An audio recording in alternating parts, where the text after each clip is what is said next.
Welcome to the leading podcast for long-term weight management. Subscribe to the podcast so that you don't miss an episode.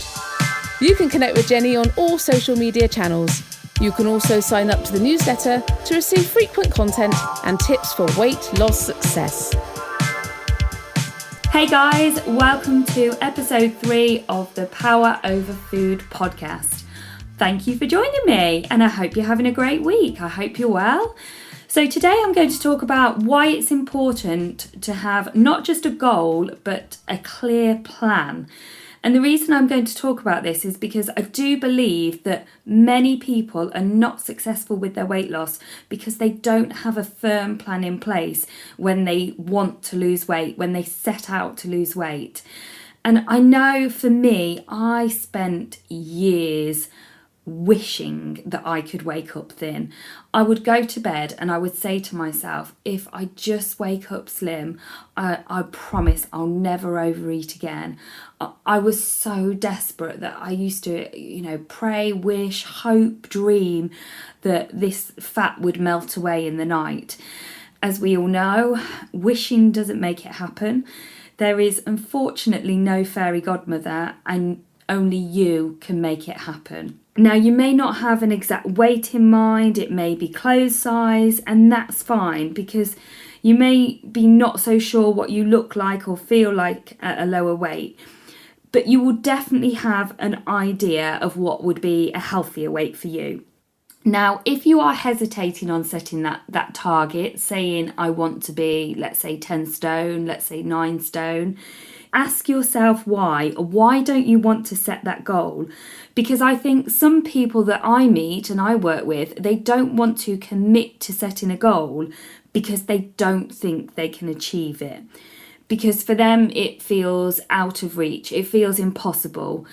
So that is your sloth brain talking. That is that voice in your head that tells you you'll never get there, so don't even aim for that. And if you continue to listen to your sloth brain, then you are really going to struggle to set a goal and create a plan.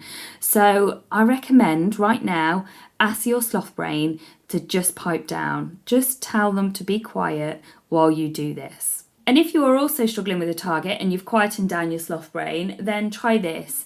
If I had a magic wand right now and I could wave it and make you the weight you would like to be, what would that weight be?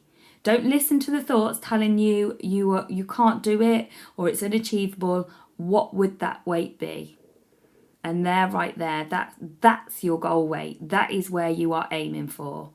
Now, it's important to know that your goal is movable, and if you get to a point where you're happy but it's not quite at the goal you set yourself and you want to start maintaining there, then that's absolutely fine. But when I say a weight you're happy with, I mean honestly happy with, not your sloth brain telling you that you're okay now or that you've lost enough or that some of your friends have started to notice you've lost weight, so therefore you can stop, and it doesn't matter if you don't quite get to goal, because if you stop before where you really want to be, then managing it doesn't become as important, because what you end up hearing your sloth brain say is, well, you never got to goal, did you? Because you're never going to achieve it. And therefore it convinces you that what's the point in trying to maintain, because you're not really where you want to be.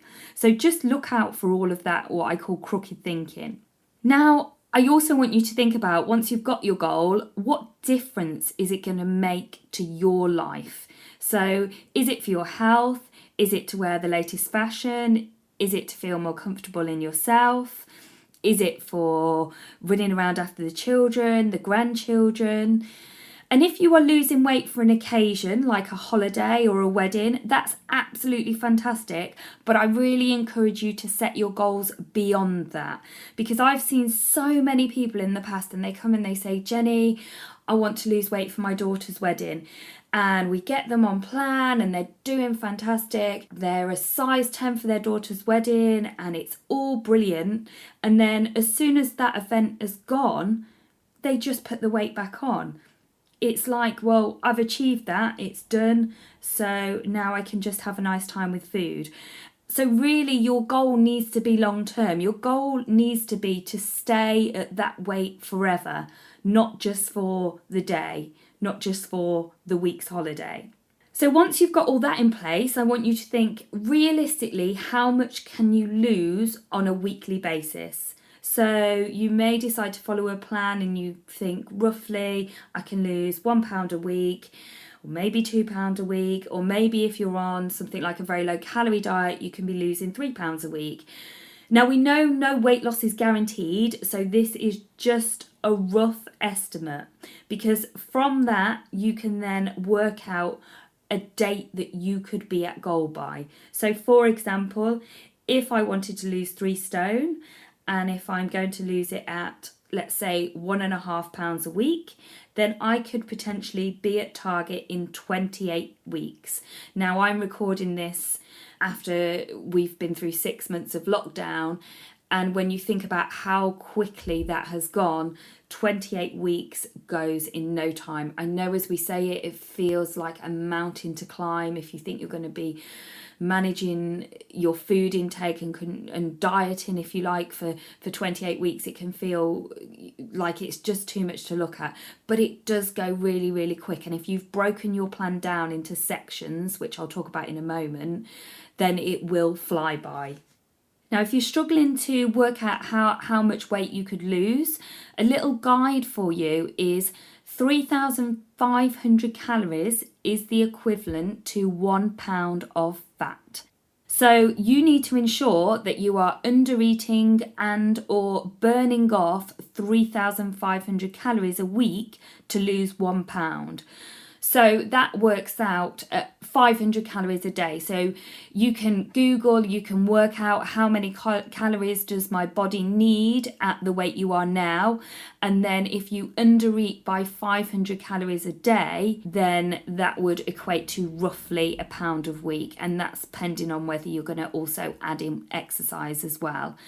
And I know that's crazy, 3,500 calories equals £1, but if you also think about it, that if you lose £1, that is amazing, because somewhere during your week you have undereaten or burnt off or both 3,500 calories. So £1 is not to be sniffed at. And I always say, I wish somebody had told me that fact when I was struggling with my weight in my late teens, because maybe if I could have done the calculations and worked out that £1 was 3,500 calories, I would have been much happier with that £1 weight loss. So now you've got a goal weight and you have a goal date. And now what I would suggest is that you map out your journey. So first of all, ask yourself, have you any occasions, any holidays, days out, birthdays, where you are going to choose to be off your plan? So on those days, you might be overindulging a little bit, and that may affect your weight loss for the week. So if you're having days off, that is absolutely fine.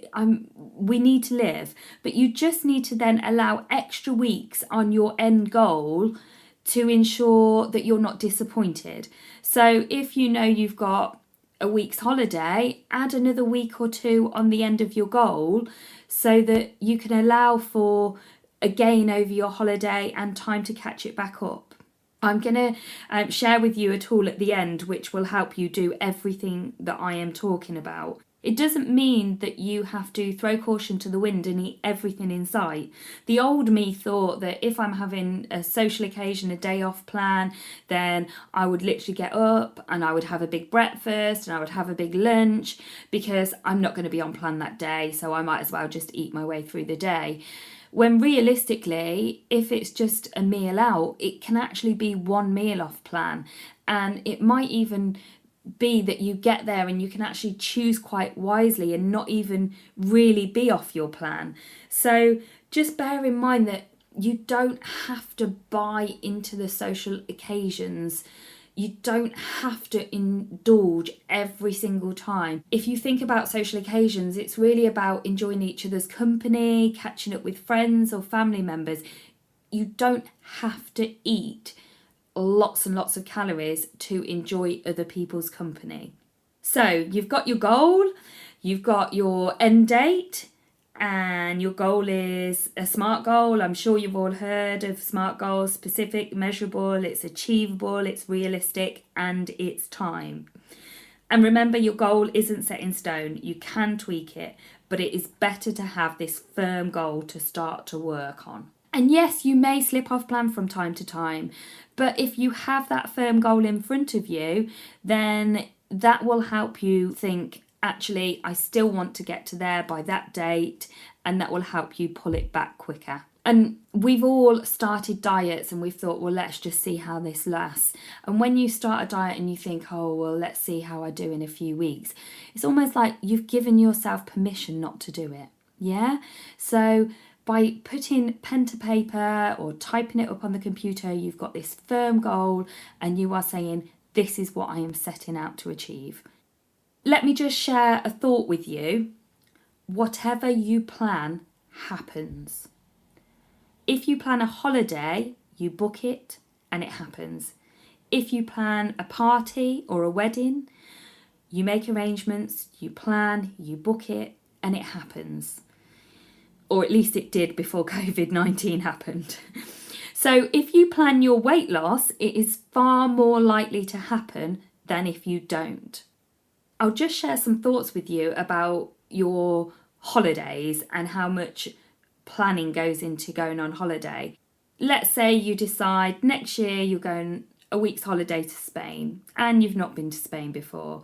So you may visit a travel agent or more likely spend time on the internet looking at different hotels, going back and forward on what flights there are, looking at flight times, looking at costs.